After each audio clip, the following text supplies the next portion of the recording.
बहुत बहुत स्वागत करते हैं आपका अपने YouTube चैनल कॉमर्स बॉस में। अगर आप हमारे चैनल पर नए हैं तो हमारे चैनल को सब्सक्राइब करें, साथ में नोटिफिकेशन बेल को भी दबा दें जिससे आने वाली हर वीडियो आपको जल्दी से जल्दी मिल जाए। आज हम डेलीगेशन एंड डिसेंट्रलाइजेशन की बात करेंगे, तो उसमें से आज हम डेलीगेशन वाले टॉपिक को पढ़ते हैं। आइए देखते हैं डेलीगेशन, इसका कंसेप्ट एंड इम्पोर्टेंस। तो सबसे पहले डेलीगेशन ऑफ अथॉरिटी क्या है या किसे कहते हैं, तो it refers to the process of entrusting responsibility and authority and creating accountability of the person to whom work or responsibility has been handed over। तो कह सकते हैं कि इसका अभिप्राय है कि जब उत्तरदायित्व और अधिकार को जब सौंप दिया जाता है किसी सबॉर्डिनेट को और उसके बाद उसकी रेस्पॉन्सिबिलिटी फिक्स कर दी जाती है, उसको उसके परिणाम के लिए उत्तरदायी ठहराया जाता है, तो वो डेलीगेशन ऑफ अथॉरिटी कहलाता है। अन्य शब्दों में हम कह सकते हैं अधिकार अंतरण ये एक संगठन का एक प्रोसेस है। इसकी ज़रूरत हमें जब होती है जब हमारे उच्च अधिकारियों के ऊपर वर्कलोड बहुत ज़्यादा हो जाता है, उनके पास कार्यभार अधिक हो जाने के कारण वो सभी कामों को स्वयं नहीं कर सकते। तो जो कुछ ऐसे काम जो कि लेस इम्पॉर्टेंट होते हैं उनको सबॉर्डिनेट्स को सौंप दिया जाता है और उनको कार्य करने के लिए अधिकार दे दिए जाते हैं। और जब कार्य वो सफलतापूर्वक अधीनस्थों में बढ़ जाता है और उनको अथॉरिटी सौंप दी जाती है, तो यही अधिकार अंतरण या अधिकारों को सौंपना कहलाता है। इसकी डेफिनेशन देख लेते हैं। F.G. मूरे साहब ने डेलीगेशन ऑफ अथॉरिटी की डेफिनेशन दी है। Delegation of authority means assigning work to other and giving them authority to do it। यानी कि हम कह सकते हैं कि अधिकार अंतरण दूसरे लोगों को काम सौंपना और उस काम को वो पूरा कर सकें उसके लिए उन्हें कुछ अधिकार भी प्रदान करना है, तो ये डेलीगेशन ऑफ अथॉरिटी कहलाएगा। आइए इसके एलिमेंट्स के बारे में जान लेते हैं। Elements of delegation of authority, तो इसके एलिमेंट्स को 3 भागों में बांटा है। पहला है रेस्पॉन्सिबिलिटी, दूसरा अथॉरिटी और तीसरा अकाउंटेबिलिटी। देखिए ये आपस में एक जैसे लगते हैं लेकिन इनमें अंतर होता है, तो अब हम इनके एलिमेंट्स के बारे में जानेंगे। सबसे पहले रेस्पॉन्सिबिलिटी। तो रेस्पॉन्सिबिलिटी है वो क्या है, complete assigning work by the subordinate. तो हम कह सकते हैं कि जो रेस्पॉन्सिबिलिटी होती है उसका अर्थ होता है जो कार्य सौंपा गया है उस कार्य को ठीक ढंग से पूरा करना, यानी कि उस काम को ठीक ढंग से पूरा करना एक सबॉर्डिनेट की जिम्मेदारी होता है। जब एक अधिकारी अपने अधीनस्थ को कोई भी कार्य सौंप देता है तो ये उसका उत्तरदायित्व बन जाता है। इसका अर्थ ये हुआ कि केवल जैसे उत्तरदायित्व जो शब्द है वो कार्य सौंपने पर उत्पन्न हो जाता है। इसके फीचर्स देख लेते हैं। रिस्पॉन्सिबिलिटी कैन बी डेलीगेटेड, यानी कि उत्तरदायित्व को दूसरे व्यक्ति को सौंपा जा सकता है। In short responsibility is completing work. दूसरे शब्दों में हम कहें तो कार्य को पूरा करना ही एक रेस्पॉन्सिबिलिटी है। सुपीरियर सबॉर्डिनेट रिलेशनशिप, यानी कि ये उत्पन्न होता है अधिकारी के और जो सबॉर्डिनेट होता है अधीनस्थ उसके संबंधों के कारण ही यह उत्पन्न होता है। अब इसका दूसरा एलिमेंट है अथॉरिटी, यानी कि अधिकार, पावर्स ऑफ टेकिंग डिसीजंस। देखिए अधिकार क्या होता है, कोई भी निर्णय लेने की शक्ति को ही हम अधिकार कहते हैं, यानी कि निर्णय संसाधनों के प्रयोग करने और कोई काम करें या ना करें ये सोचना, ये निर्णय लेना ही अथॉरिटी है। इसके फीचर्स देख लेते हैं। अथॉरिटी कैन बी डेलीगेटेड, इसको दूसरे व्यक्ति को सौंपा जा सकता है। It is related to the post, ये विभिन्न पदों से संबंधित होती है। जैसे कि उच्च अधिकारी उसके पास अधिक अधिकार होते हैं, निम्न अधिकारी उसके पास कम अधिकार होते हैं। दूसरा powers of taking decisions, it is related two powers of taking decision, ये निर्णय लेने से संबंधित है तथा उन निर्णयों को लागू भी करवाती है। तो अथॉरिटी इसका सेकंड एलिमेंट है। और अब हम बात कर लेते हैं डिफरेंस की, कि difference between authority and responsibility, इनमें क्या अंतर होता है। तो सबसे पहले हम इसके मीनिंग को लेते हैं।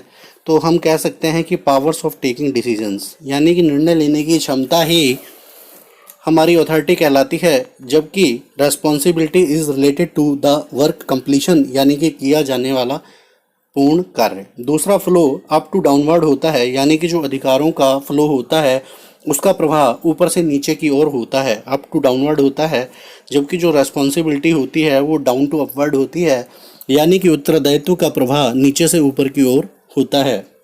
तीसरा, इसका ओरिजिन की अगर हम बात करें तो फॉर्मल पोजीशन के कारण होता है, यानी कि एक संगठन में एक फॉर्मल पोजीशन होती है, औपचारिक पद होते हैं, उसके कारण ये उत्पन्न होता है। जैसे कि जीएम के द्वारा विभिन्न डिपार्टमेंटल्स मैनेजर्स को कोई अथॉरिटी सौंपना, जबकि रेस्पॉन्सिबिलिटी जो होती है वो सुपीरियर सबॉर्डिनेट रिलेशनशिप के कारण होती है, यानी कि अधिकारी अधीनस्थ संबंधों के कारण उत्पन्न होती है।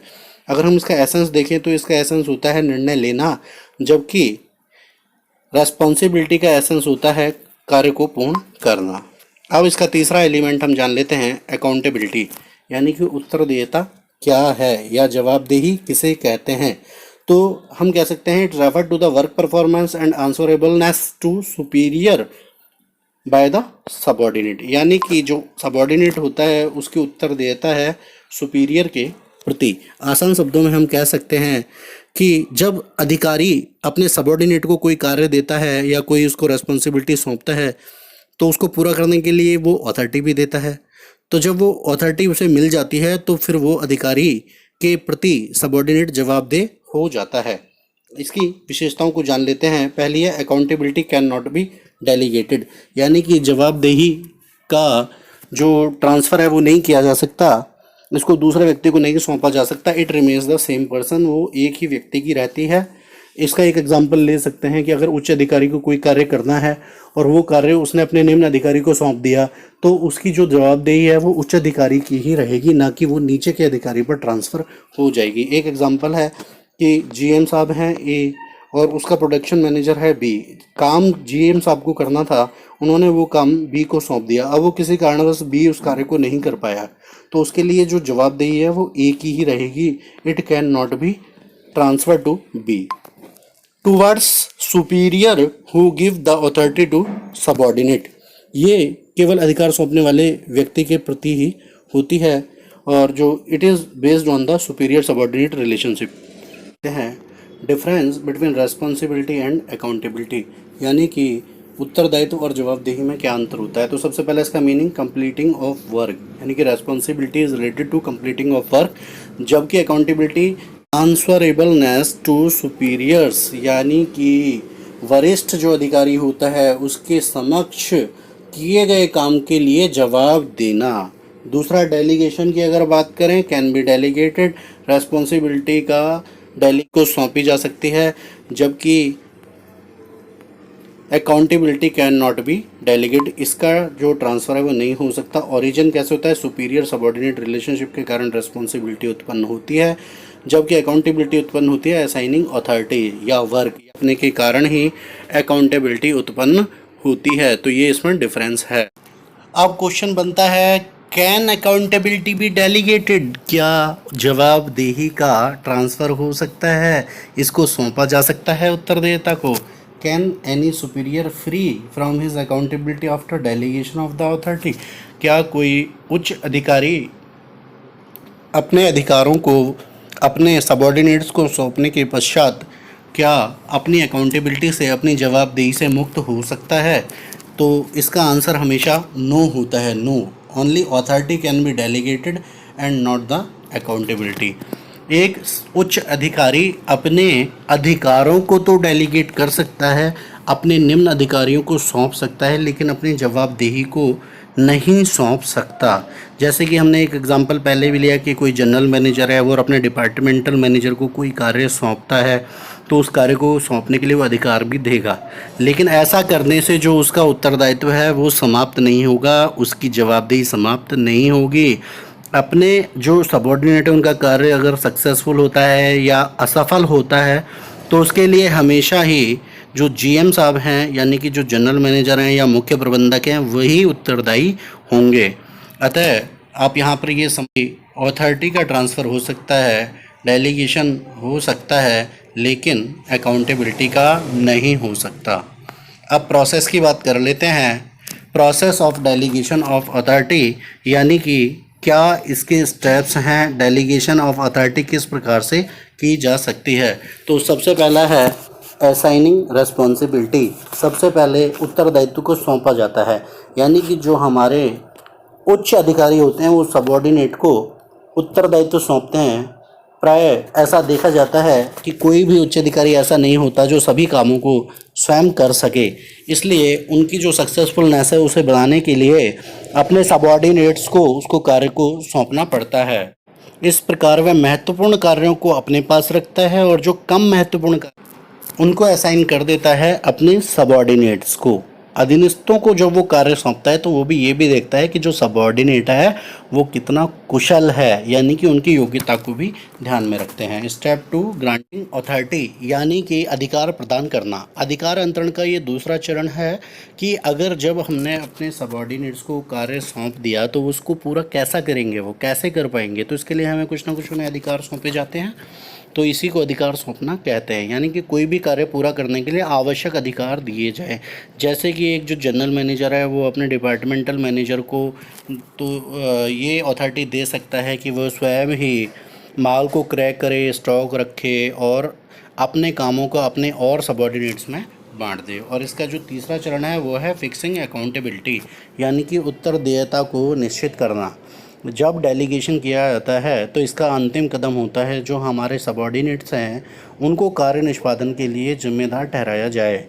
प्रत्येक अधीनस्थ केवल उस अधिकारी के प्रति ही जवाबदेह होता है जिससे कार्य करने जवाबदेही हम कह सकते हैं किसी कार्य को या वर्क परफॉर्मेंस से रिलेटेड चीज़ है, और जब उच्च अधिकारी जवाबदेही सौंप देता है तो वो उससे क्लैरिफिकेशन भी मांग सकता है, निम्न अधिकारी से स्पष्टीकरण मांग सकता है।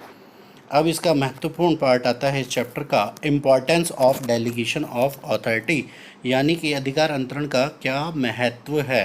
तो सबसे पहला इसका इफ़ेक्टिव मैनेजमेंट। देखिए इसमें उच्च अधिकारी के द्वारा निम्न अधिकारी को कार्य सौंप दिया जाता है, उस कार्य को करने के लिए अधिकार भी दिए जाते हैं।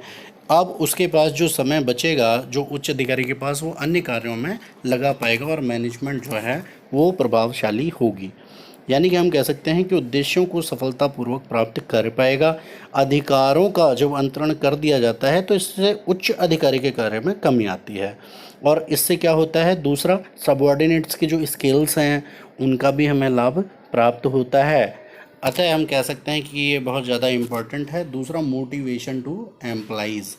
देखिए इससे हमारे कर्मचारी मोटिवेट होते हैं, उनसे उनके मनोबल और कार्य संतुष्टि प्राप्त होती है। यह स्थिति उन्हें काम करने के लिए और निर्णय लेने की जब स्वतंत्रता मिल जाती है तो इसका लाभ उठाते हुए अपनी योग्यता और कुशलता का प्रदर्शन करते हैं और बहुत अच्छा काम करते हैं।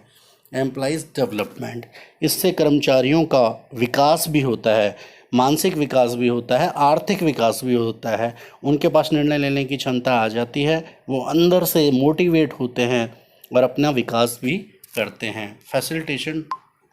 फैसिलिटेशन टू ग्रोथ, यानी कि जो विकास है, जो व्यवसाय की वृद्धि है उसमें भी सहायक है। अधिकार जो अंतरण प्रक्रिया है वो किसी एक व्यक्ति या विभाग का ही विकास नहीं करती, पूरी ऑर्गेनाइजेशन को डेवलपमेंट उससे होता है। इससे विस्तार होता है, यानी कि जो संस्था है उसकी जो वर्तमान मात्रा है उसमें वृद्धि होती है, एक ब्रांच से अनेक ब्रांच खुल जाती हैं, मॉडर्नाइजेशन होता है, आधुनिकीकरण होता है, डाइवर्सिफिकेशन भी होता है, यानी कि एक उत्पाद का निर्माण किया जा रहा है, अनेक उत्पादों का निर्माण भी होता है। बेटर कोऑर्डिनेशन, आपस में समन्वय भी कर्मचारियों के बीच में होता है, क्योंकि कर्मचारियों की जो शक्तियां हैं, कर्तव्य हैं, जवाबदेही है, वो स्पष्ट हो जाती है, किस व्यक्ति को क्या कार्य करना है, किसके प्रति उत्तरदायी है। तो ये सारा क्लियर होने के बाद में बेटर कोऑर्डिनेशन होता है। तो आज हमने डेलीगेशन ऑफ अथॉरिटीज़ के बारे में जाना। आशा करते हैं आपको ये वीडियो अच्छी लगी होगी। अगर वीडियो अच्छी लगी है तो आप इसे लाइक करें, शेयर करें और हमारे चैनल को सब्सक्राइब करें। Thanks for watching.